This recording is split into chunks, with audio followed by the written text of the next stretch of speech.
So this next story, oh, it's so depressing. Australian wildfires, way bigger than what even happened in California, is happening as we speak in Australia. Luckily for us, we have Chris Vanderstock, who has a great YouTube channel and has covered what's going on right now. So take it away, Chris. Right now in Australia, we are battling some of the largest bushfires we have ever seen.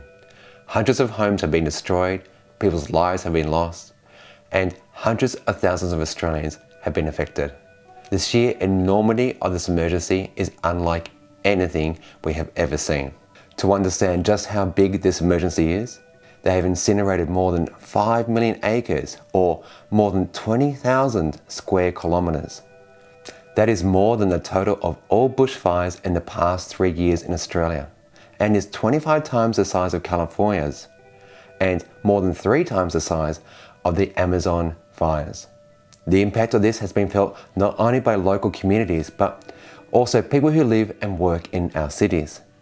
Smoke has been seen as far afield as New Zealand, making the air unbreathable and unsafe for the young and vulnerable. With more than 1,800 buildings destroyed, 600 homes burnt to the ground, 8 lives lost, 6 unaccounted for, and more than 33 volunteers and professional firefighters injured, Australians are digging deep and responding with heartfelt generosity. I learned of an awesome initiative by Toby Patton, who is sponsoring a fundraiser on behalf of the trustees for New South Wales Rural Firefighting Service and Brigades. Called Front Up for Fires, not only can you help raise some much needed funds to help equip and train our volunteer firefighters, but it is also a call to action for not only Tesla owners, but anyone who can donate toys, clothes, non-perishable food items, hampers, toiletries, and other products that families can use in this time of need. Details on how you can donate and where a meetup will occur can be found in the link below. Many thousands of children, mums, dads, brothers, sisters who have been directly affected by these bushfires. Please help them. Thank you so much, Chris, for covering that, because, I mean, we are literally on the other side of the world from this that's happening, and it's super important to be talking about, but all of our information is just Tasmania. It's hard to get the scale of it. I mean, if you look at some of these images here, we're looking at an image here that shows you, I mean, Chris talked about this in his video, that the scale of the fires going on there is just enormous. Mm-hmm. And what's so frustrating is that the Prime Minister of Australia, Scott Morrison, he pledged to outlaw environmental demonstrations, calling the protests a new breed of radical activism that is apocalyptic in tone. So basically, not only is he denying what's going on to the environment, but he's saying, shut up about it. I don't want to hear it. Now, all around Australia right now, the oceans are getting warmer.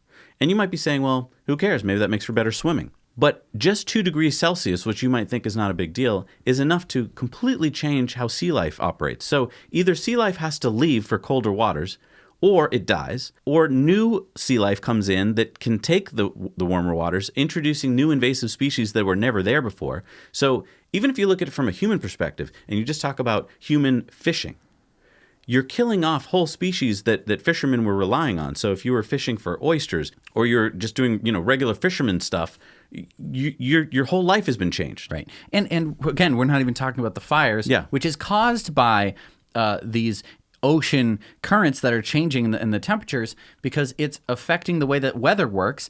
Also, the globe is heating up on average. So you have temperatures that are just absolutely jaw-dropping in much of Australia. It has to do with climate change being this very complicated thing.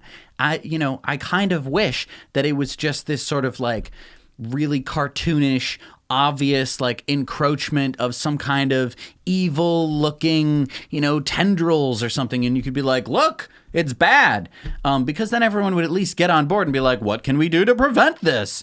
But it's not. It's this super complicated. And by the time you're done talking about it, you've lost half of your audience, because everyone's just being like, this is really hard to, I'm going to go talk about something else now because I don't. That's the problem with climate change, is it's so complex. It affects the world in such a complex way because it affects everything. It's really frustrating. So, yeah, gosh, hate to kill the mood. We were on such a fun rip of topics there, but yeah. Well, I mean, let's have a little uplifting story here. A little bit of good news here is that we reported to you a few months back that YouTuber Mr. Beast and many other YouTubers were campaigning to raise $20 million to plant 20 million trees. And I'm happy to announce that the partnership with the Arbor Day Foundation has succeeded, and they have met their goal and then some. They're actually $500,000 above their goal, so we just keep on planting trees. That's awesome. Great. Thanks for watching this clip. You can watch the whole episode by clicking this card or by clicking the link in the video description down below. Now you know.